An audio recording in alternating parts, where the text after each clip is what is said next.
René Guénon, symbole de la science sacrée. Deuxième partie, symbole du centre et du monde. Chapitre 8, l'idée du centre dans les traditions antiques. Nous avons déjà eu l'occasion de faire allusion au centre du monde et aux divers symboles qui le représentent. Il nous faut revenir sur cette idée du centre qui a la plus grande importance dans toutes les traditions antiques et indiquer quelques-unes des principales significations qui s'y rattachent. Pour les modernes, en effet, cette idée n'évoque plus immédiatement tout ce qu'y voyaient les anciens. Là, comme en tout ce qui touche au symbolisme, bien des choses ont été oubliées et certaines façons de penser semblent devenues totalement étrangères à la grande majorité de nos contemporains. Il convient donc d'y insister d'autant plus que l'incompréhension est plus générale et plus complète à cet égard. Le centre est avant tout l'origine, le point de départ de toute chose. C'est le point principiel, sans forme et sans dimension, donc indivisible. Et par suite, la seule image qui puisse être donnée de l'unité primordiale. De lui, par son irradiation, toutes choses sont produites, de même que l'unité produit tous les nombres, sans que son essence en soit d'ailleurs modifiée ou affectée en aucune façon. Il y a ici un parallélisme complet entre deux modes d'expression, le symbolisme géométrique et le symbolisme numérique, de telle sorte qu'on peut les employer indifféremment et qu'on passe même de l'un à l'autre de la façon la plus naturelle. Il ne faut pas oublier du reste que, dans un cas aussi bien que dans l'autre, c'est toujours de symbolisme qu'il s'agit. L'unité arithmétique n'est pas l'unité métaphysique. Elle n'en est qu'une figure, mais une figure dans laquelle il n'y a rien d'arbitraire, car il existe entre l'une et l'autre une relation analogique réelle. Et c'est cette relation qui permet de transposer l'idée de l'unité au-delà du domaine de la quantité, dans l'ordre transcendantal. Il en est de même de l'idée du centre. Celle-ci est susceptible d'une semblable transposition par laquelle elle se dépouille de son caractère spatial, qui n'est plus évoqué qu'à titre de symbole. Le point central, c'est le principe, c'est l'être pur, et l'espace qui l'emplit de son rayonnement, et qui n'est que par ce rayonnement même, le fiat lux de la Genèse, sans lequel cet espace ne serait que privation et néant. C'est le monde au sens le plus étendu de ce mot, l'ensemble de tous les êtres et de tous les états d'existence qui constituent la manifestation universelle. La représentation la plus simple de l'idée que nous venons de formuler, c'est le point au centre du cercle. Le point est l'emblème du principe, le cercle est celui du monde. Il est impossible d'assigner à l'emploi de cette figuration une origine quelconque dans le temps, car on la rencontre fréquemment sur des objets préhistoriques. Sans doute faut-il y voir un des signes qui se rattachent directement à la tradition primordiale. Parfois, le point est entouré de plusieurs cercles concentriques, qui semblent représenter les différents états ou degrés de l'existence manifestée, se disposant hiérarchiquement selon leur plus ou moins grand éloignement du principe primordial. Le point au centre du cercle a été pris aussi, et probablement dès une époque fort ancienne, comme une figure du soleil, parce que celui-ci est véritablement, dans l'ordre physique, le centre ou le cœur du monde. Et cette figure est demeurée jusqu'à nos jours comme signe astrologique et astronomique usuel du soleil. C'est peut-être pour cette raison que la plupart des archéologues, partout où ils rencontrent ce symbole, prétendent lui assigner une signification exclusivement solaire, alors qu'il a en réalité un sens bien autrement vaste et profond. Ils oublient ou ils ignorent que le soleil, au point de vue de toutes les traditions antiques, n'est lui-même qu'un symbole, celui du véritable centre du monde, qui est le principe divin. Le rapport qui existe entre le centre et la circonférence, ou entre ce qu'ils représentent respectivement, est déjà indiqué assez clairement par le fait que la circonférence ne saurait exister sans son centre, tandis que celui-ci est absolument indépendant de celle-là. Ce rapport peut être marqué d'une façon plus nette encore et plus explicite par des rayons issus du centre et aboutissant à la circonférence. Ces rayons peuvent évidemment être figurés en nombre variable, puisqu'ils sont réellement en multitude indéfinie, comme les points de la circonférence qui en sont les extrémités. Mais en fait, on a toujours choisi pour les figurations de ce genre des nombres qui ont par eux-mêmes une valeur symbolique particulière. Ici, la forme la plus simple est celle qui présente seulement 4 rayons, divisant la circonférence en parties égales, c'est-à-dire 2 diamètres rectangulaires formant une croix à l'intérieur de cette circonférence.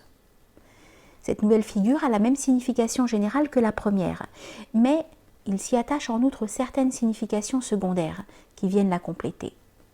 La circonférence, si on se la présente comme parcourue dans un certain sens, est l'image d'un cycle de manifestation, tel que ces cycles cosmiques dont la doctrine hindoue notamment donne une théorie extrêmement développée.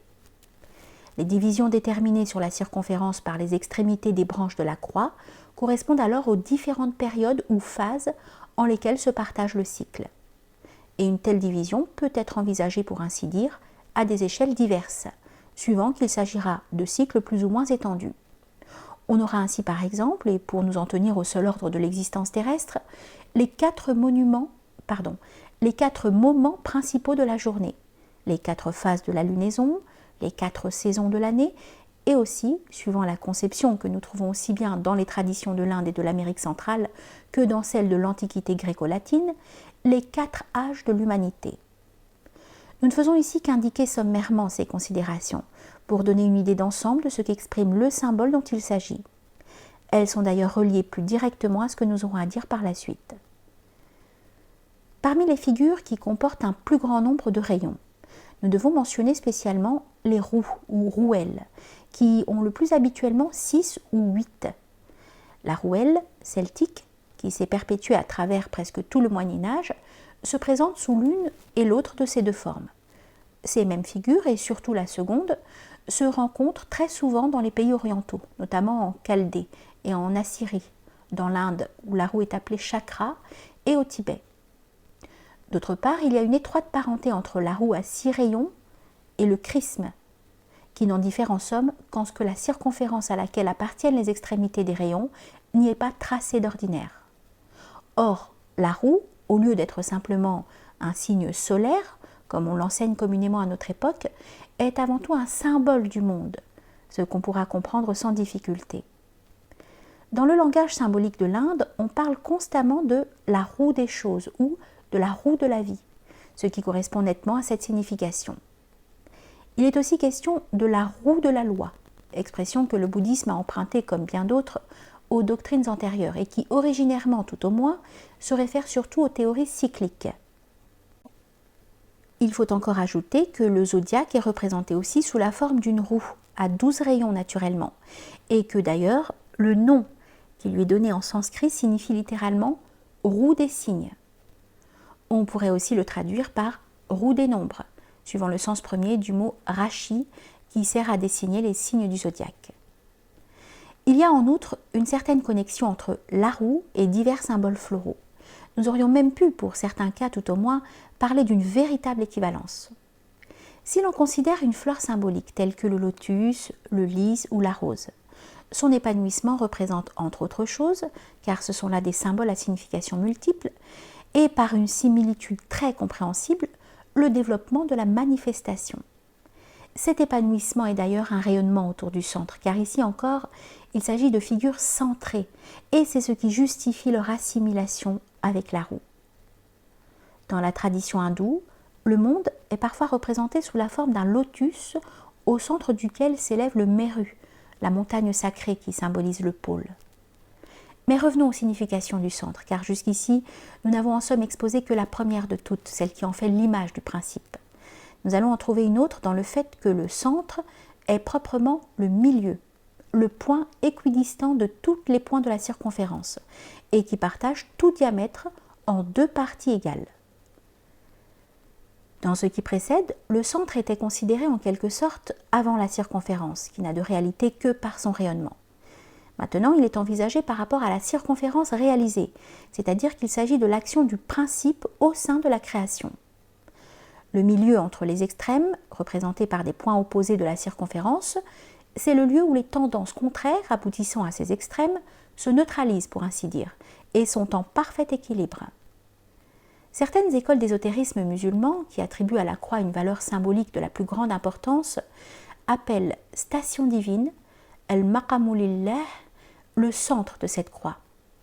qu'elle désigne comme le lieu où s'unifient tous les contraires, où se résolvent toutes les oppositions. L'idée qui s'exprime plus particulièrement ici, c'est donc l'idée d'équilibre. Et cette idée ne fait qu'une avec celle d'harmonie. Ce ne sont pas deux idées différentes, mais seulement deux aspects d'une même idée. Il est encore un troisième aspect de celle-ci, plus spécialement lié au point de vue moral, bien que susceptible de recevoir aussi d'autres significations. Et c'est l'idée de justice. On peut par là rattacher à ce que nous disions ici la conception platonicienne, suivant laquelle la vertu consiste dans un juste milieu entre deux extrêmes.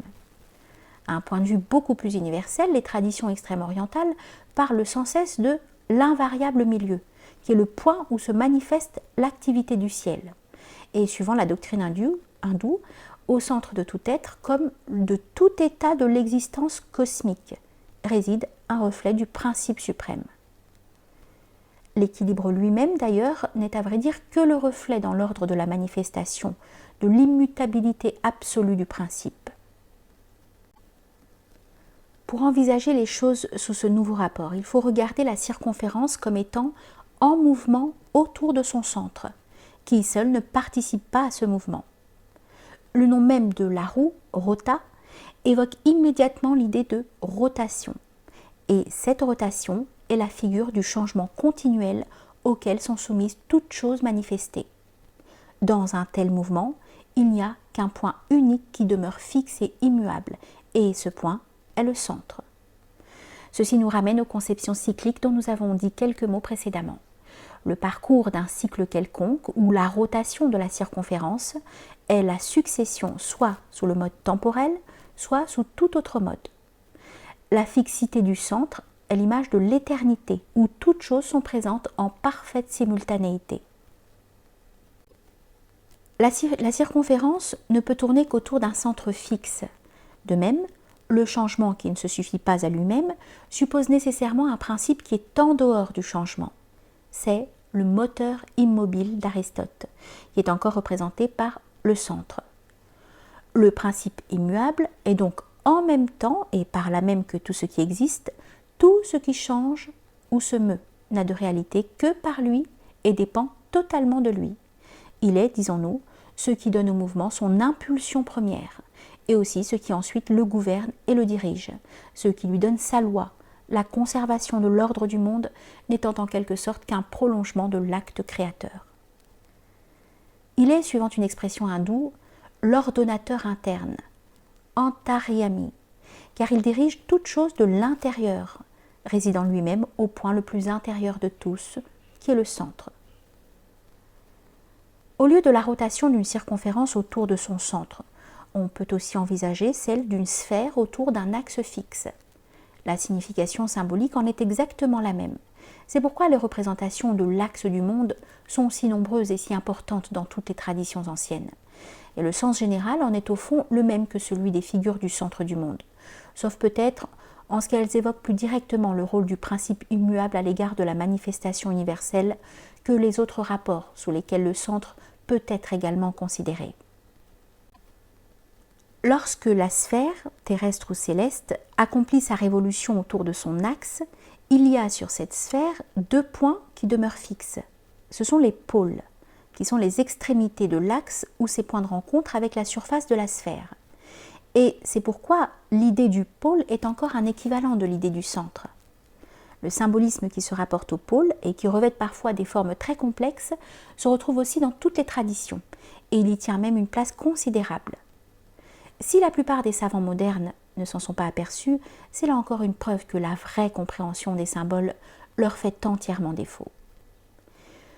Une des figures les plus frappantes, dans lesquelles se résument les idées que nous venons d'exposer, est celle du swastika, qui est essentiellement le signe du pôle. Nous pensons d'ailleurs que dans l'Europe moderne, on n'en a jamais fait connaître jusqu'ici la vraie signification. On a vainement cherché à expliquer ce symbole par les théories les plus fantaisistes. On a été jusqu'à y voir le schéma d'un instrument primitif destiné à la production du feu. À la vérité, s'il a bien parfois un certain rapport avec le feu, c'est pour de toute autre raison. Le plus souvent, on en fait un signe solaire, qui n'a pu devenir qu'accidentellement et d'une façon assez détournée. Nous pourrions répéter ici que Ce que nous disions plus haut à propos de la roue et du point au centre du cercle. Ceux qui ont été le plus près de la vérité sont ceux qui ont regardé le svastika comme un symbole de mouvement. Mais cette interprétation est encore insuffisante, car il ne s'agit pas d'un mouvement quelconque, mais d'un mouvement de rotation qui s'accomplit autour d'un centre ou d'un axe immuable. Et c'est précisément le point fixe qui est l'élément essentiel auquel se rapporte directement le symbole en question. Les autres significations que comporte la même figure sont toutes dérivées de celle-là. Le centre imprime à toute chose le mouvement, et comme le mouvement représente la vie, le svastika devient par là un symbole de la vie, ou plus exactement, du rôle vivifiant du principe par rapport à l'ordre cosmique. Si nous comparons le svastika à la figure de la croix inscrite dans la circonférence, nous pouvons nous rendre compte que ce sont là, au fond, deux symboles équivalents. Mais la rotation, au lieu d'être représentée par le tracé de la circonférence, est seulement indiquée dans le svastika par les lignes ajoutées aux extrémités des branches de la croix et formant avec celle-ci des angles droits. Ces lignes sont des tangentes à la circonférence, qui marquent la direction du mouvement au point correspondant. Comme la circonférence représente le monde, le fait qu'elle est pour ainsi dire sous-entendue indique très nettement que le svastika n'est pas une figure du monde, mais bien de l'action du principe à l'égard du monde. Si l'on rapporte le svastika à la rotation d'une sphère, telle que la sphère céleste autour de son axe, il faut le supposer tracé dans le plan équatorial, et alors le point central sera la projection de l'axe sur ce plan qui lui est perpendiculaire. Quant au sens de la rotation indiquée par la figure, l'importance n'en est que secondaire. En fait, on trouve l'une et l'autre des deux formes que nous avons reproduites ci-dessus, et cela sans qu'il faille y voir toujours une intention d'établir entre elles une opposition quelconque. Nous savons bien que dans certains pays, à certaines époques, il a pu se produire des schismes dont les partisans ont volontairement donné à la figure une orientation contraire à celle qui était en usage dans le milieu dont ils se séparaient, pour affirmer leur antagonisme par une manifestation extérieure. Mais cela ne touche en rien à la signification essentielle du symbole, qui demeure la même dans tous les cas. Le svastika est loin d'être un symbole exclusivement oriental comme on le croit parfois. En réalité, il est un de ceux qui sont le plus généralement répandus et on le rencontre à peu près partout, de l'extrême-orient à l'extrême-occident, car il existe jusque chez certains peuples indigènes de l'Amérique du Nord. À l'époque actuelle, il est conservé surtout dans l'Inde et dans l'Asie centrale et orientale. Il n'y a probablement que dans ces régions qu'on sache encore ce qu'il signifie. Mais pourtant, en Europe même, il n'a pas entièrement disparu. En Lituanie et en Courlande, les paysans tracent encore ce signe dans leurs maisons. Sans doute n'en connaissent-ils pas plus le sens et n'y voient-ils qu'une sorte de talisman protecteur, mais ce qui est peut-être le plus curieux, c'est qu'il lui donne son nom sanskrit de svastika. Dans l'Antiquité, nous trouvons ce signe en particulier chez les Celtes et dans la Grèce pré-hellénique. Et en Occident encore, comme M. Charbonneau-Lasset l'a dit, il fut anciennement un des emblèmes du Christ, et il demeura même en usage comme tel jusque vers la fin du Moyen-Âge. Comme le point au centre du cercle et comme la roue, ce signe remonte incontestablement aux époques préhistoriques, et pour notre part, nous y voyons encore, sans aucune hésitation, un des vestiges de la tradition primordiale. Nous n'avons pas encore fini d'indiquer toutes les significations du centre. S'il est d'abord un point de départ, il est aussi un point d'aboutissement. Tout est issu de lui, et tout doit finalement y revenir, puisque toute chose n'existe que par le principe et ne saurait subsister sans lui, il doit y avoir entre elle et lui un lien permanent, figuré par les rayons joignant au centre tous les points de la circonférence. Mais ces rayons peuvent être parcourus en deux sens opposés. D'abord du centre à la circonférence, et ensuite de la circonférence au retour vers le centre. Il y a là comme deux phases complémentaires, dont la première est représentée par un mouvement centrifuge, et la seconde par un mouvement centripète. Ces deux phases peuvent être comparées à celles de la respiration, suivant un symbolisme auquel se réfèrent souvent les doctrines hindoues, et d'autre part, il s'y trouve aussi une analogie, non moins remarquable, avec la fonction physiologique du cœur. En effet, le sang part du cœur, se répand dans tout l'organisme qu'il vivifie, puis revient au cœur. Le rôle de celui-ci, comme centre organique, est donc vraiment complet et correspond entièrement à l'idée que nous devons d'une façon générale nous faire du centre dans la plénitude de sa signification. Tous les êtres, dépendant de leurs principes, en tout ce qu'ils sont, doivent, consciemment ou inconsciemment, aspirer à retourner vers lui. Cette tendance au retour vers le centre aussi a aussi, dans toutes les traditions, sa représentation symbolique. Nous voulons parler de l'orientation rituelle, qui est proprement la direction vers un centre spirituel, image terrestre sensible du véritable centre du monde. L'orientation des églises chrétiennes n'en est au fond qu'un cas particulier et se rapporte essentiellement à la même idée qui est commune à toutes les religions. Dans l'islam, cette orientation, qibla, est comme la matérialisation, si l'on peut s'exprimer ainsi, de l'intention niya par laquelle toutes les puissances de l'être doivent être dirigées vers le principe divin. Et l'on pourrait facilement trouver bien d'autres exemples. Il y aurait beaucoup à dire sur cette question. Sans doute aurons-nous quelques occasions d'y revenir dans la suite de ces études, et c'est pourquoi nous nous contentons pour le moment d'indiquer plus brièvement le dernier aspect du symbolisme du centre. En résumé, le centre est à la fois le principe et la fin de toute chose. Il est, suivant un symbolisme bien connu, l'alpha et l'oméga. Mieux encore, il est le principe, le milieu et la fin. Et ces trois aspects sont représentés par les trois éléments du monosyllabe Om, auquel M. Charbonneau-Lassay avait fait allusion en tant qu'emblème du Christ, et dont l'association au swastika, parmi les signes du monastère des Carmes de Loudun, nous semble particulièrement significative. En effet, ce symbole beaucoup plus complet que l'alpha et l'oméga est susceptible de sens qui pourrait donner lieu à des développements presque indéfinis, est, par une des concordances les plus étonnantes que l'on puisse rencontrer, commun à l'antique tradition hindoue et à l'ésotérisme chrétien du Moyen-Âge. Et dans l'un et l'autre cas, il est également par excellence un symbole du Verbe, qui est bien réellement le véritable centre du monde.